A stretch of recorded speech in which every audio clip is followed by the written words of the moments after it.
चिराग की अहमियत तब समझ आती है जब चारों तरफ अंधेरा छा जाता है। छाता तब याद आता है जब बरसात का पानी उफान पर चला आता है। और वो जो चले गए पिछले वर्ल्ड कप में क्रिकेट को अलविदा कह के, आज 140 करोड़ भारतीयों को बड़े याद आ रहे हैं। लोग कह रहे हैं कि रोहित शर्मा विराट कोहली की कदर जो है वो अब हो रही है। उस वक्त शायद एहसास नहीं था कि जब वो जाएंगे तब क्या होगा, लेकिन हो रही है कदर, क्योंकि रोहित और विराट जो है वो सोशल मीडिया पर लगातार ट्रेंड कर रहे हैं। और वो ट्रेंड इसलिए कर रहे हैं क्योंकि वो दोनों बड़े मैच के बड़े खिलाड़ी थे। बीते वर्ल्ड कप में रोहित शर्मा ने सेमीफाइनल में ऑस्ट्रेलिया को धुआं धुआं कर दिया था। पैट कमिंस को जो बैठ के छक्का मारा था वो अब तक हमको याद है। स्टार्क को ऑर्डिनरी बॉलर बना दिया था। और फाइनल में जब सब लड़खड़ा रहे थे तब विराट ने खूंटा गाड़ के बताया था कि जहां मैटर बड़ा होता है वहां विराट कोहली खड़ा होता है। और शायद यही वजह है कि टीम इंडिया और देशवासियों को आज रोको याद आ रहा है। वो कह रहे हैं कि भैया टीम इंडिया का जीत का जो अभियान है वर्ल्ड कप का, क्या वो रुक गया? हाँ, मतलब हमारी कहानी भी तो कुदरत के निजाम वाली हो गई ना, कि फलानी टीम फलाने से हार जाए, फलाने का नेट रेट फलाने से कम हो जाए और हम जीत जाएं, तो जी हमारी टीम जो है वो सेमीफाइनल तक पहुंच जाएगी, है ना? किसने सोचा था कि ये इंडिया के साथ होगा, घर में होगा? इसीलिए लोग कह रहे हैं कि भैया विराट रोहित जैसे लोग नहीं हैं। और अब आपको समझ में आ रहा है, क्योंकि नए लौंडों पर प्रेशर आ गया है और ये प्रेशर सोख नहीं कर पा रहे। ये नहीं खिलाड़ी अच्छे नहीं है, बहुत तगड़े खिलाड़ी है। तिलक वर्मा बहुत बढ़िया खिलाड़ी है, अभिषेक शर्मा बहुत बढ़िया खिलाड़ी है, लेकिन समस्या ये है कि खिलाड़ी अच्छे हैं पर प्रेशर नहीं सोख कर पा रहे। अभिषेक शर्मा का नॉन स्ट्राइक पे जाना इंडिया के कॉन्फिडेंस को गिराने जैसा था। फिर जो गेंद वो खेले 12 गेंद, उसमें समस्या दिख रही थी। तिलक बाबू तो टुकुर टुकुर खेल रहे हैं, सूर्या बाबू का हाल आप देख ही रहे हो, रिंकू भैया तो भूले गए हैं। और इसीलिए इंडिया परेशान है। इंडिया परेशान है कि भाई साहब क्या रोको का दौर बढ़िया था?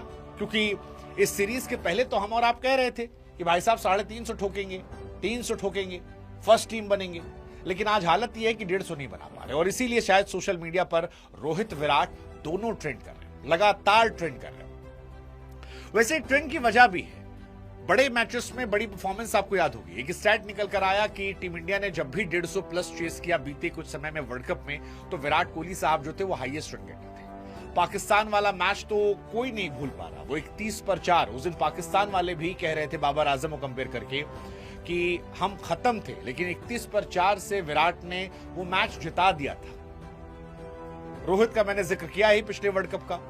ऑस्ट्रेलिया जैसी घातक टीम जहां पर इतने बड़े बड़े बॉलर थे, स्टार्क, कमिंस, उनको फेंटा मार मार के पिछले वर्ल्ड कप में रोहित शर्मा ने धुआं भर दिया था। शाहीन अफरीदी से लेकर जितने बॉलर थे, हर एक बॉलर को, आप मुझे याद है मैट हेनरी को न्यूजीलैंड ने मारा था, शाहीन अफरीदी को मारा था, कमिंस स्टार्क को मारा था। नतीजा ये हुआ था कि हम एक तरफा मुकाबले जीत रहे थे, लेकिन इस बार कहानी फंस गई। और इस बार कहानी फंस गई उन लोगों में जो बिल्कुल परफॉर्म नहीं कर पा रहे। मतलब शर्मा जी का बेटा शर्मा जी से कंपेयर हो रहा था, लेकिन शर्मा जी का बेटा 4 मैच में 3 में 0 गया, जिसमें चला वो भी नहीं चल पाया, 1 मैच रेस्ट किया। इस वर्ल्ड कप में अभिषेक शर्मा ने 15 रन बनाए 5 मैच में।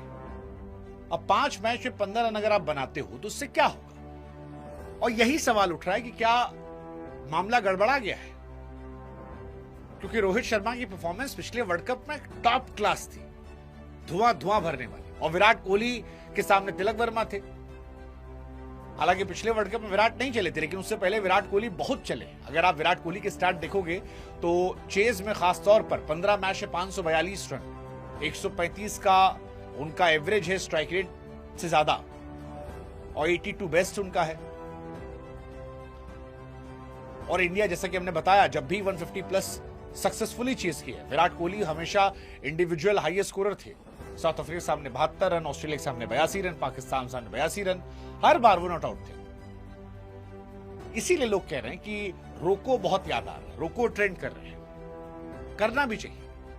नए लड़कों को सीखना पड़ेगा कि आप शर्मसार करके नहीं जा सकते। अगर आप बड़े जूतों को भरना चाहते हैं तो आपको बड़ी जिम्मेदारियां लेनी पड़ेगी, कम उम्र में लेनी पड़ेगी। क्योंकि अगला मैच या कहें कि अगले चारों मैच, अगला मैच मतलब इंडिया वर्सेस जिम्बाब्वे कल जो है, उसके बाद फिर साउथ अफ्रीका, उसके बाद अगर हम सेमीफाइनल में गए फिर फाइनल, तो अगले 4 मैच में अगर आप एक मैच भी हारते हो, यकीन मानिए कईयों के भविष्य पर सवाल खड़े हो जाएंगे। आपको बताना पड़ेगा कि आप बड़े हैं और आप उन बड़ों की जिम्मेदारी लेना चाहते हैं। क्या आप कर पाएंगे? Let's see.